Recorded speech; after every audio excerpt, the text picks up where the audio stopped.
there's been discourse floating around on Twitter about this music generating AI site, and there's a lot of controversy around it. So let's break this down. This is about a site by the name of Suno AI, and it advertised itself as mind-blowing song quality. Whether you have a melody in your head, lyrics you've written, or a feeling you want to hear, Suno makes high-quality music creation accessible to all. So we got songs like this.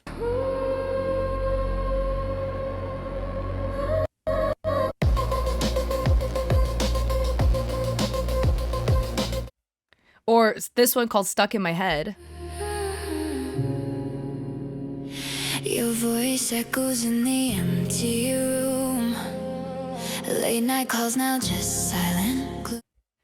Everyone has a different taste in music. My personal favorite genres are like EDM or punk rock, metal. It's not hitting for me. Maybe other people have different opinions. But this kind of all cracked out on Twitter due to this post made by this creator who used to be a co-founder of another really popular company called FanHouse. And then FanHouse was sold without this creator's knowledge to like other people, and then they started doing weird stuff with them. They turned it into a company called Passes, and I made a video about that because they were in a lawsuit for allegedly having a minors on their platform. Like that is allowed in their TOS, so actually that's not alleged. But then allegedly there was a girl and they were like, yeah, you're 17, about to be 18. I'm gonna coach you and like get some photos so that on your 18th birthday, you're ready to go. Yeah, she's not videoing, taking, editing, and dropping all those videos the day she turned 18, you know. So all alleged, but there was a big old lawsuit about that.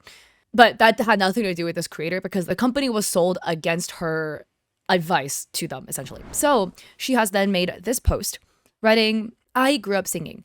I sang everywhere I went. I wrote songs in my diary. I told teachers that I wanted to be a singer and a songwriter when I grew up. But wanting to be a musician in 2006 required resources that a low-income family didn't have. My parents couldn't afford to get me instruments. They couldn't pay for music lessons. They couldn't get me into studios. A dream I had became just a memory until now. I am beyond proud and honored to get to work at a company that is enabling music creation for everyone. For the 13-year-old kid in their bedroom who dreams of being a musician, you can be one. For all the professional artists, you can do more of what you love. I really wish Suno existed 20 years ago when I was a kid in elementary school, showing strangers songs I wrote with no way to produce them. But I'm really, really happy that it exists today for all the other kids who might need it. And attached in the screenshot is a news article citing that Suno is valued at $2.45 billion, where they have currently raised $250 million with an annual revenue of $200 million. This is a picture of her as a kid, I guess, performing on stage. People weren't really happy about this post because, of course, right? The language is going to make you upset. Like, I'm not a musician. I play the piano, but I'm not musical in any aspects. I am very, very tone deaf.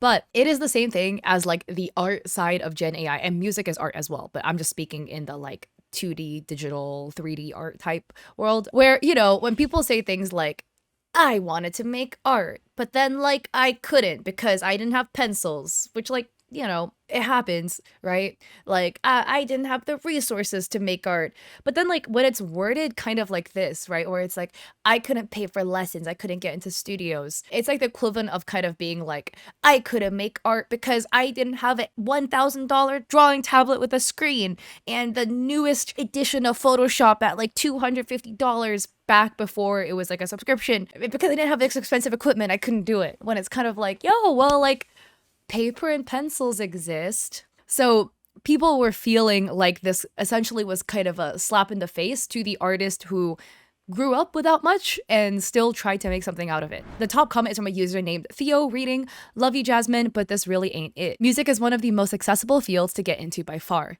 Many of my favorite albums were produced in bedrooms on iPads. That's the difference though. They were produced. Effort was put in by a human to create the sounds we experienced. There is no art quite as soulless as AI music generation.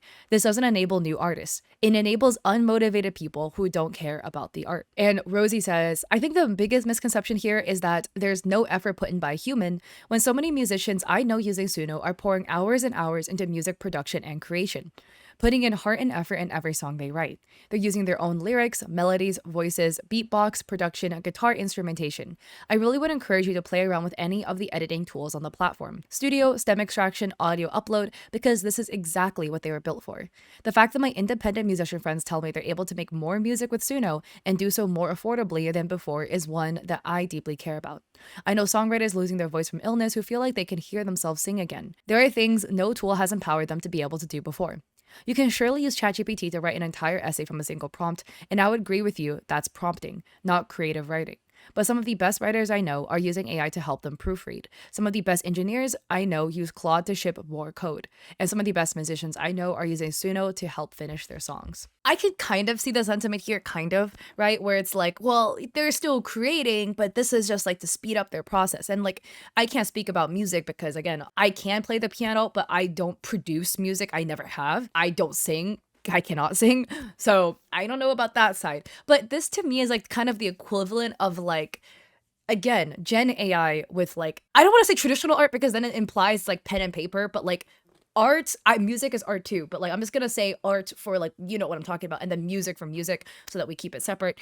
But it's like, well, you can make more art with Gen AI because you can just draw a sketch and then feed it into AI and AI will finish it for you, so you do less of the work.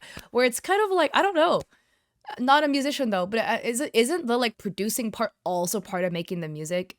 Isn't that also part of the beauty of creating the music, because you put your own twists and spin and you get to tweak in the production process to make it sound exactly the way you want it to sound? It's the same thing with like rendering art. You get to add all the highlights and the shines and this, that, and the third to make it like really feel your style. That is the beauty of creating it, right? Like it's like the whole thing where like the saying of like, oh, I want AI to do my dishes so that I can make art, not AI make art so that I can do my own dishes. I feel like it's kind of the same thing. I feel like the creative writing and then using AI to proofread is a bit different, because if you're using like an AI tool to like help you correct your grammar, like Grammarly essentially, I feel like that's different because you still did all the writing. It's just kind of like, oh, haha, like you used the wrong there in the spot. Like change that. You know, like that takes the annoying part out of it, I feel like. Other commenters are saying, okay, so now the kids need to buy a computer instead of an instrument. And they don't even get to learn how to play an instrument or learn how to build their skills over time or learn how to my light turned off, or learn how to collaborate with others. How is any of this really helping them? Another commenter adds, and they're asking the real questions here, is it a proprietary model underlying the generative AI? And what, if any, compensation is provided to the creators of the training data used? And let's get into that, because what about the training data exactly? Suno was in 2 lawsuits. Yeah. So the first lawsuit was filed June 24th, 2024 by the Recording Industry Association of America, which filed 2 copyright infringement cases, one against Suno and one against a different company which does the same thing, Udio. So the plaintiffs who were represented include Sony Music Entertainment, the United Music Group Recordings, and Warner Records.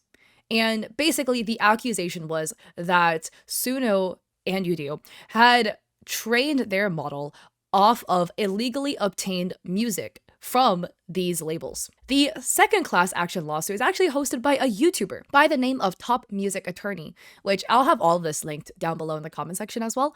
But they've spearheaded this class action lawsuit against Suno and Udio, again, another competitor that does the same thing. And there's like 1,300 independent artists involved in this. And again, Top Music Attorney cites that Suno has publicly admitted to scraping and duplicating tens of millions of publicly available songs to train its AI models. Songs that very likely belong by far majority to independent music creators, aka allegedly, according to sources, they went on YouTube and yoinked up a bajillion songs off there. But this is a Redditor's summary about what happened in the Suno and Udio lawsuits. Again, I am not a lawyer. This person allegedly is a lawyer, but take everything you see on the internet with a grain of salt.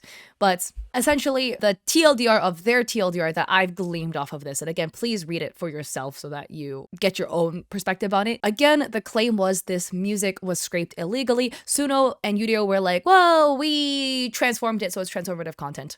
So fair use. And then the labels went through the DMCA side. And then Suno went down the route of like grabbing a whole bunch of documents that were like, well, we tried talking to you guys, but you guys like were being unfairly competitive of the music market by not licensing your music to us. So there was that whole shenanigans. And then today, this was settled. So Warner Music Group, so this is posted in musicbusinessworldwide.com. Warner Music Group strikes landmark deal with Suno. So the new deal is combining Suno's AI with Warner Music Group's development and leadership, where artists and songwriters will now have full control over whether and how their names, likeness, and image and stuff are used in AI-generated music. And Suno will make changes to their platforms to include advanced license models. And Suno says, in the future, free music will not be downloadable. So there's that for an update, at least of the lawsuit. But I feel like it doesn't really look great if you're a company that's got a bunch of lawsuits hanging over your head. But I guess a lot of these big companies have that going for them. But what happens if you do use Suno to go make music for yourself, right? Well, if you look at their TOS, they do have a section here under content. This whole chunk is really wordy.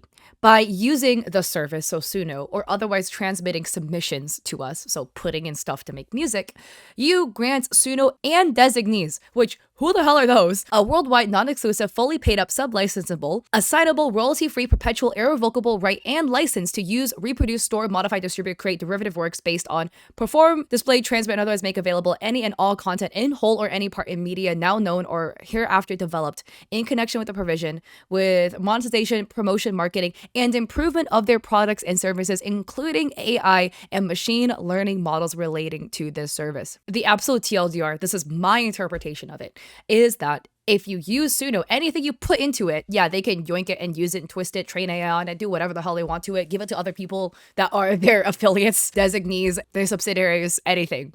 It's theirs. That's basically going to be the TOS with any sort of like AI you use. They're gonna train stuff on anything you put into it. So you know those lyrics that you worked really hard to write? Yeah, they can yoink that. Any like tracks or beats and stuff that you made, they legally can yoink that too.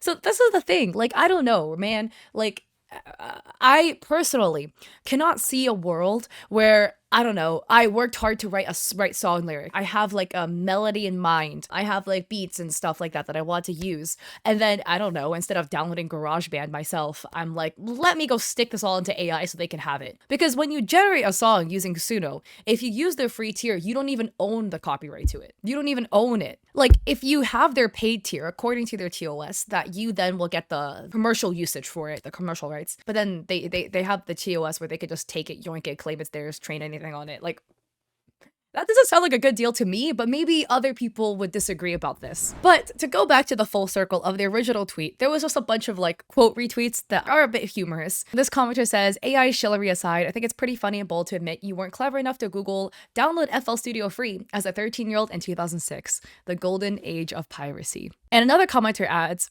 quote from the co-founder and CEO of this company earlier this year, quote, it's not really enjoyable to make music now, end quote, he said. Quote, it takes a lot of time, it takes a lot of practice. You need to get really good at an instrument or really good at a piece of production software, end quote. Quote, I think the majority of people don't enjoy the majority of the time they spend making music, end quote, he added. Tell me it's a skill diff without telling me it's a skill diff. I don't know. Like, dang, man, it's really hard to do this thing that, like, you know, it would take a really long time to acquire the skills and talent and ability and years of honing my craft to, like, do it. And the commenter adds, and I'm supposed to believe he cares about honing the talent of poor kids with an affinity for music. This sob story would have served better as a college essay to Juilliard. Another person quote retweeted that post, writing, if creating art isn't fun, why attempt to be an artist as well by using an app entirely trained on the work of those with a passion you could never muster? Do something else with your life and let creative people continue on their paths. Anyways, don't send hate to any parties involved. Look, with the rise of the AI culture, hustle bro stuff, people are going to be doing their AI hustle, this, that, and the third. Everyone's entitled to do their thing, make their companies. You know, we are entitled to make our choices to use or not use it at our own discretion. Don't send hate to any parties involved though, because that is an active choice as well. You have a choice to not use the product if you don't like it. You also will have an active choice in sending shitty little messages under people's posts, and that is not cool. Don't do that. What are your thoughts? I would love to hear your thoughts with respect in the comments section down below. But at least it's a bit positive to see like that people are not a very big fan of the mission behind the company, which is uplifting impoverished kids with talent. because there's plenty of ways to do that. Doesn't involve making $1 billion AI company. Again, I apologize for my at-home visiting family over Thanksgiving setup. My setup in the next bunch of videos are probably going to be a bit scuffed because I'm traveling again to China and Japan. So yippee. I'm gonna do a photo shoot in China. I'm very excited. So yeah, apologies for the scuff setup, but in the end of December, we'll be back to our usual stuff. So yay. Anyways, if you like this video, I appreciate it if you like and subscribe. Don't forget to check me out on Etsy, where I have digital art for streamers and creators like emotes with overlays. I have a coffee with free resources like a free sponsorship guide, and I stream on Twitch 3 days a week, Mondays, Wednesdays, Saturdays at 6 p.m. PST. I should probably plug my Instagram because I'm trying to get to 100K. We're kind of close-ish. So yeah, follow me on Instagram where I post stuff. But anyways, I hope to catch you guys on my Twitch streams or in another video. Peace.